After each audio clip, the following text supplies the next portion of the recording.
Hello everybody and welcome back to Red Eagle Politics. Make sure you guys like this video down below and subscribe to the channel if you are new. So we have new polls that came out today, and Donald Trump is actually making serious gains on Kamala Harris in some deep blue strongholds. And it kind of begs the question, are the national polls and some of the more recent swing state polls even all that accurate? Because how can you have these ridiculous contradictions where Donald Trump in a state like Oregon is almost within the margin of error, but in the state of Michigan, he's automatically down by 11 points, and Harris just miraculously gained like 5 points, 7 points in some of these states just overnight. It doesn't really seem to add up, and we've talked about the response bias, and it's largely true, but I think people need to relax regarding the polling, and they need to let the dust settle because you have a major shakeup in this race, and that's typically what happens. You know, we heard about the Biden surge way back in February, March, a little bit maybe into April, that kind of coincided with the whole State of the Union. And Biden's State of the Union address was very divisive. It's not like he was winning a lot of people over that were in the middle or that happened to be on the right with that, campaign speech, which is basically what it was, where he made serious political errors in the speech. And you saw Biden gain in the polls. Maybe it's Democrats coming home, which is what we could see here, even though it's not being seen in every poll, or there's some response bias. And some polls kind of weigh for the response bias better than others. And maybe there's not going to be a response bias in like a deep blue stronghold where most people know already who they're going to vote for. But in a state like Michigan, a state like Pennsylvania, Georgia, Arizona, those are more competitive states. And that possibly could be where the response bias is coming into fruition. But you look at Oregon, Donald Trump in the state of Oregon, he lost it by 16.1 percentage points. Yet this poll has him within 5. And again, I don't think Trump should contest Oregon. I think he'd be wasting his time. Oregon is not going to flip. If you look at Oregon, a lot of the state is red, but where the people actually live, it's Portland. It's Multnomah County, which gave Biden a 300,000 vote advantage, which basically is his vote advantage in the state. That's Antifa land. You have Salem, Eugene, all these little places. They're netting Biden a lot of votes, and maybe Trump improves. Maybe he cuts the margin back down to 10 like it was in 2016 against Kamala Harris, but he is not going to win Oregon. He would be better off not wasting his time in Oregon, period, because we have an election to win in places like Pennsylvania. If he wins Pennsylvania and Georgia, nothing else matters. Trump's the next president, so long as he holds on to the 2020 states. But this is another thing. Kamala Harris is from California, and we know that. And it's something that probably is going to end up biting her in the rear end electorally in places like Nevada and places like Texas, where you have a lot of people who don't like Kamala Harris that have fled those states. And a Californian on the ticket, not really the best look, because California is one of the most hated states in the country, routinely by a lot of people. And we know it because not a lot of people are moving there. Everything's expensive, a lot of homelessness. Kamala Harris kind of embodies that. San Francisco was where she was the DA. And it also went from one of the most beautiful cities in the country to one of the most trashed areas of the nation that's drug-ridden. And that's true. And it kind of happened under her watch. And then she was AG, and that's a whole nother situation there. But you look at this, Donald Trump in California, he's doing better than ever. Kamala Harris is at 59% against Trump. Trump is at 35%. That seems like a big lead.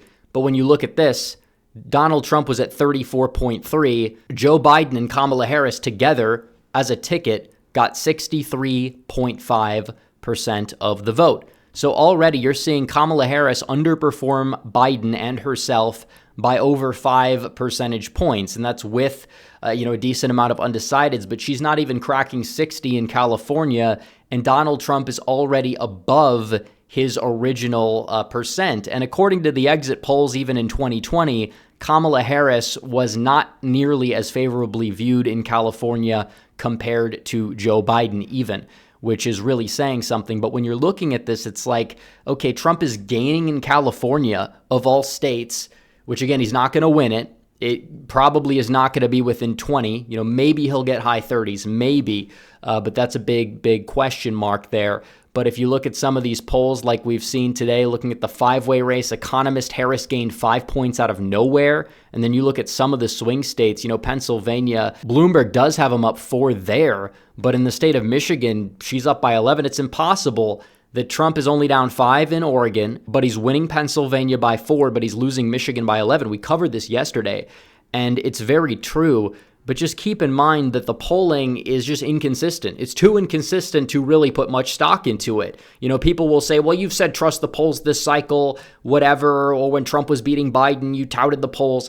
And it's true, but people need to understand that when you see a massive shift like this in certain polls, period, there's going to be a reason to be skeptical of those polls. If the left wants to miraculously start believing polling, that's fine, but it very well could be to their own detriment, because it's unlikely that Harris is just manufacturing a massive lead and then her historically low favorables are starting to turn into historically positive favorables for a major party candidate. It's just not real. And if this was in September and this continues, it could be a problem. And it is true that Democrats being enthused could mean that more of them are going to come out to vote compared to, how many were going to come out to vote for Biden.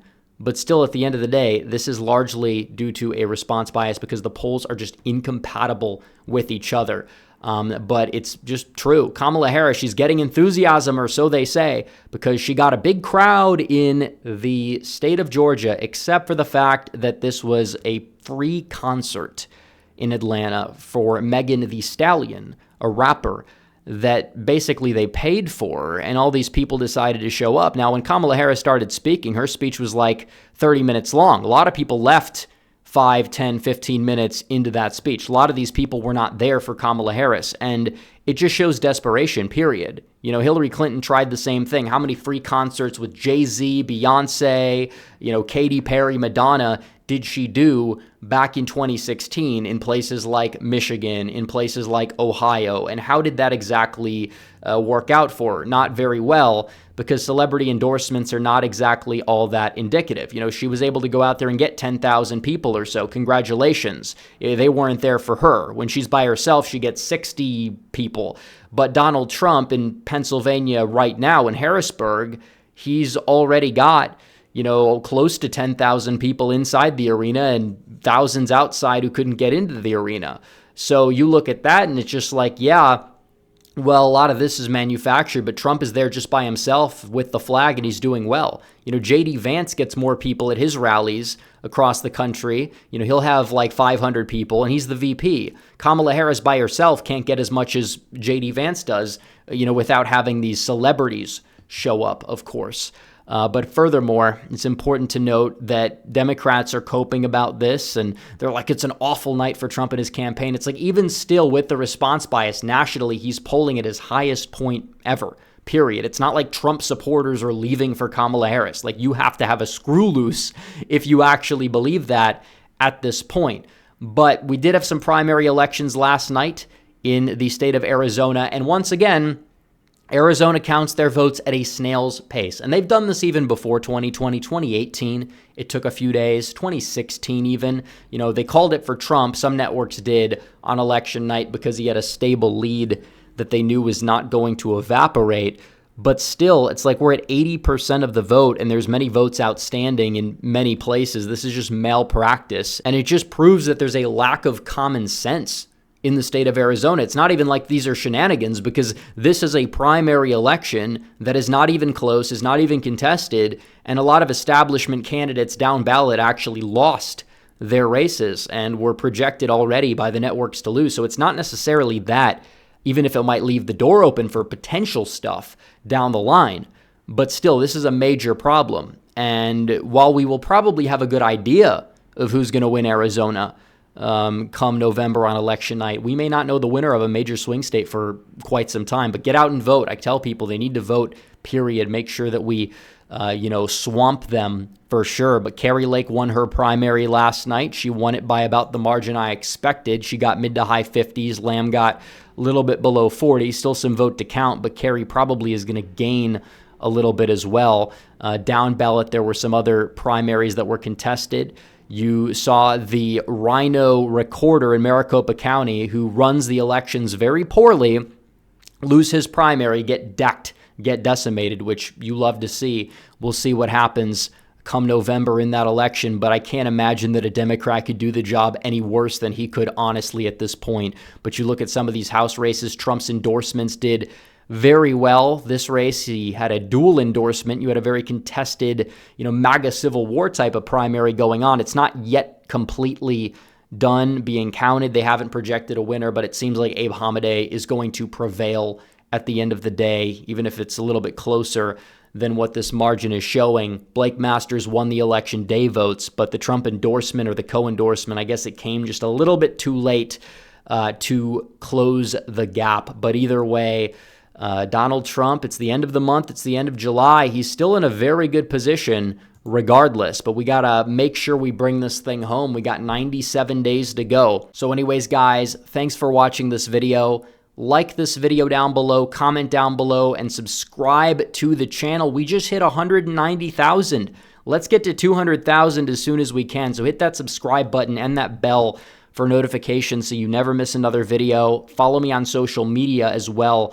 The links are all in the description down below, and I will see you guys in the next one. Red Eagle, out.